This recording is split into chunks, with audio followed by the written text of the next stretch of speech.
Hello friends, मैं doctor Ruchita. आज आपका मेरे पैनिश होलिस्टिक होम्योपैथी चैनल पे बहुत बहुत स्वागत है। मैं आज आपको कॉन्स्टिपेशन यानी कब्ज के बारे में बताने वाली हूँ। कॉन्स्टिपेशन का जो पेशेंट पर्सन है उसको मोशन पास करने में बहुत ही ज़्यादा डिफिकल्टी होती है, क्योंकि जब भी अपना फूड जो है वो आंत में आने के बाद वहाँ से वाटर जो ज़्यादा एब्जॉर्ब होने की वजह से जो वेस्ट प्रोडक्ट है वो ज़्यादा ड्राई और हार्ड होता है और उसको पास करने में बहुत ही ज्यादा डिफिकल्टी होती है और साथ में पेन भी होता है। अभी हम देखते हैं कॉन्स्टिपेशन की कॉजेज क्या है या फिर कारण क्या है। फर्स्ट है, आपका दिन में पानी पीना कम हो रहा है और साथ में खाने के साथ डाइटरी फाइबर जो है वो कम है, जैसे कि फ्रूट्स खाना और सलाद खाना भी कम है। सेकंड है, आप डेयरी जो प्रोडक्ट्स है वो खाने में ज्यादा आ रहा है। थर्ड है, आपकी एक्सरसाइज कम हो रही है या फिर आपकी एक्टिविटी कम है, या फिर ऐसे भी कह सकते हैं आपका सेडेंटरी जॉब है, उसके वजह से भी कॉन्स्टिपेशन होता है। फोर्थ है, अगर आप स्टूल सॉफ्ट करने के लिए लैक्सेटिव ले रहे चूरन जैसे वगैरह, तो उसके वजह से भी कॉन्स्टिपेशन होता है, क्योंकि वो लेने से आपके आंत के जो मसल है वो भी वीक होते हैं। फिफ्थ है, प्रेगनेंसी में, ओल्ड एज में उनमें भी कॉन्स्टिपेशन होना कॉमन है। सिक्स्थ है, एब्डोमिनल सर्जरी हो गई है तो उसके वजह से भी कॉन्स्टिपेशन होता है। कुछ डिसीजेस है उस उनमें भी कॉन्स्टिपेशन हो सकता है, जैसे कि हाइपोथायराइडिज्म हो गया। सेकंड है एनल फिशर है। थर्ड है पार्किंसन डिसीज। फोर्थ है जैसे कि आईबीडी यानी irritable bowel syndrome, colon cancer. अगर कोलोन नैरो है तो उसके वजह से भी कॉन्स्टिपेशन हो सकता है।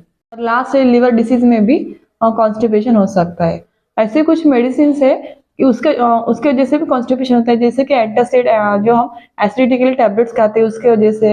एंटी डिप्रेशन पिल जो डिप्रेशन का पेशेंट है वो जो टैबलेट खा रहे हैं उन पेशेंट को भी कॉन्स्टिपेशन हो सकता है। अभी हम बात करते हैं सिम्टम्स के बारे में। फर्स्ट सिम्टम है आंत की जो मूवमेंट है वो इम्प्रॉपर हो जाती है। सेकंड है मोशन जो है हार्ड नॉटी होने की वजह से पास करने में डिफिकल्टी होती है और उसी की वजह से पेट में पेन होता है और साथ में पेट में से फूले फूले जैसे लगता है। थर्ड है, कुछ पेशेंट में जी मचलना और वॉमिटिंग भी होती है।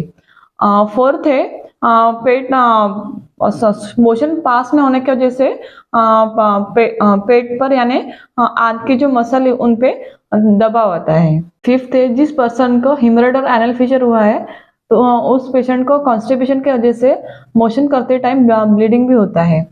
सिक्स्थ है, पर्सन का पेट साफ न होने की वजह से उस पर्सन को भूख भी नहीं लगती है। सेवंथ है, वो भूख भी नहीं लगती और साथ में पेशेंट अनसेटिस्फाइड रहता है मोशन क्लियर न होने की वजह से।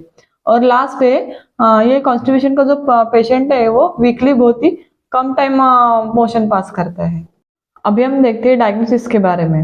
मोस्ट कॉमनली कॉन्स्टिपेशन के पेशेंट को टेस्ट नहीं कराने पड़ते, लेकिन कुछ ऐसे पेशेंट है उनको टेस्ट करना कंपल्सरी, जैसे कि कोलोन कैंसर हो गया। या सेकंड है उस पेशेंट को करना पड़ता है जिसको कॉन्स्टिपेशन मोर देन 2 वीक है। अभी हम देखते हैं टेस्ट के बारे में। फर्स्ट है ब्लड टेस्ट, ये स्पेशली जिसको हार्मोन इम्बैलेंस रहता है उनको ब्लड टेस्ट करना पड़ता है। सेकंड है एब्डोमिनल एक्सरे। थर्ड है बैरियम इनिमा। बैरियम इनिमा ये तब किया जाता है जब ये चेक करते हैं कि अपने आंत में कोई ऑब्स्ट्रक्शन है कि नहीं। फोर्थ है एनोरेक्टल मोटिलिटी स्टडी, ये स्पेशली अपने आंत जो है वो बराबर मूवमेंट कर रहे हैं कि नहीं ये चेक करने के लिए टेस्ट किया जाता है। फिफ्थ है एमआरआई ऑफ डिफिकोग्राफी, ये स्पेशली तब किया जाता है जब मोशन क्यों पास नहीं हो रहे थे उसको चेक करने के लिए एमआरआई ऑफ डिफिकोग्राफी किया जाता है। लास्ट है कोलोनोस्कोपी, ये स्पेशली तब करते हैं जब अपने आंत के जो कुछ डिसीजेस है या फिर कुछ प्रॉब्लम हो रहा है तो तब कोलोनोस्कोपी किया जाता है। अभी हम बात करते हैं कॉम्प्लिकेशन के बारे में। फर्स्ट है कॉन्स्टिपेशन होने की वजह से पेट साफ न होता है और उसी की वजह से पेशेंट को भूख नहीं लगती है, उसको कहा जाता है लॉस ऑफ एपेटाइट। सेकंड है चेस्ट में पेन होना और एब्डोमिनल पेन होता है। थर्ड है कुछ पेशेंट को जी मचलना और साथ में वॉमिटिंग भी होती है। और लास्ट है ज्यादा दिन तक कॉन्स्टिपेशन रहा तो पेशेंट को पाइल्स और फिशर भी हो सकता है। बात करते हैं प्रिवेंशन के बारे में, उसको कैसे रोका जाए। फर्स्ट है दिन में ज्यादा से ज्यादा पानी पीना होना चाहिए, लगभग 4 से 5 लीटर पानी पीना होना चाहिए। सेकंड है खाने में डाइटरी फाइबर जो है वो ज्यादा होना चाहिए, जैसे कि फ्रूट्स हो गए, सलाद हो गया। थर्ड है टी और कॉफी को अवॉइड करना चाहिए। फोर्थ है डेली एक्सरसाइज करना चाहिए। फिफ्थ है जब प्रेशर आए तब उसको रोके बगैर मोशन करके आना चाहिए। फिर हम बात करते हैं होम्योपैथिक मेडिसिन के बारे में। फर्स्ट मेडिसिन है एलुमिना। इस पेशेंट की जो मोशन है वो बहुत ही ज्यादा हार्ड, ड्राई और नॉटी होती है और इस पेशेंट को मोशन पास करने की इच्छा नहीं होती है। उसी की वजह से उसका जो एनल रीजन है वहां पे स्वेलिंग, रेडनेस और ड्राई हो जाता है और कभी कभी उस पेशेंट को वहां से ब्लीडिंग भी हो सकती है। और एनल और नेक्स्ट पॉइंट है एनल रीजन में इचिंग, बर्निंग और सीवियर पेन भी हो सकता है और उसी की वजह से उस जगह पर प्रेशर आता है। पेशेंट को सॉफ्ट स्टूल भी पास करने में भी डिफिकल्टी होती है। और लास्ट पॉइंट है ये हम मेडिसिन स्पेशली 1 ईयर तक के जो बच्चे हैं वुमेन्स में, जैसे कि उनको उनकी सेडेंटरी हैबिट या फिर सेडेंटरी जॉब है, बैठे बैठे जॉब है। और लास्ट है ये हम मेडिसिन स्पेशली ओल्ड पीपल को भी दी जाती है। सेकंड मेडिसिन है ब्रायोनिया। इस पेशेंट की जो मोशन है वो हार्ड, थिक, जले जैसी और मोटी रहती है। और कोई कोई पेशेंट की जो स्टूल है, ब्रायोनिया के कोई पेशेंट की जो स्टूल है वो हार्ड और थिक होती है और साथ में कभी कभी ब्लीडिंग भी आता है। तो इस पेशेंट की जो कंप्लेंट्स है वो मॉर्निंग में मूवमेंट करने से, हॉट वेदर में और कोल्ड ड्रिंक लेने से बढ़ते हैं। सिम्टम है इस पेशेंट का माउथ और लिप जो है वो ड्राई हो जाती है। उसके वजह से पेशेंट को बार बार पानी पीने की इच्छा होती है। थर्ड मेडिसिन है नक्सोमिका। इस पेशेंट को मोशन जाने के लिए बार बार जाने की इच्छा होती है, लेकिन ये जब पेशेंट मोशन करने के बाद बाहर आता है तो उस पेशेंट को अनसेटिस्फाइड फील होता है क्योंकि उसको लगता है कि कुछ मोशन रिमेनिंग रह गई है।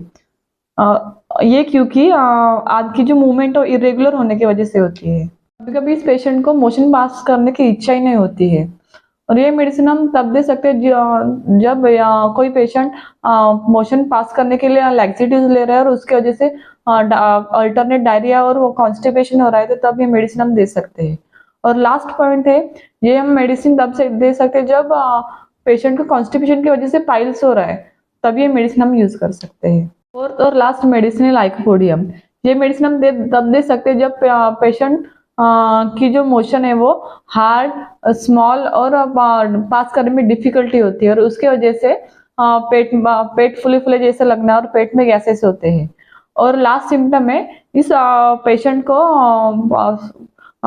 मोशन पास करने की बहुत ही ज्यादा इच्छा होती है। अभी जो मैंने आपको मेडिसिन एक्सप्लेन किए हैं उनको आप दिन में 3 बार सुबह, दोपहर, शाम 30 cH पोटेंसी में डायरेक्ट टंग पे 2 बूंद लेना है। और इसके साथ आप बाय कॉम्बिनेशन नंबर 4 ये भी आप ले सकते हैं। रोजाना 2 टाइम सुबह और शाम 4-4 गोलियां ले सकते हैं। आपको मेरा वीडियो अच्छा लगे तो जरूर लाइक, शेयर और सब्सक्राइब कीजिए, इससे मुझे मोटिवेशन मिलेगा। Thank you.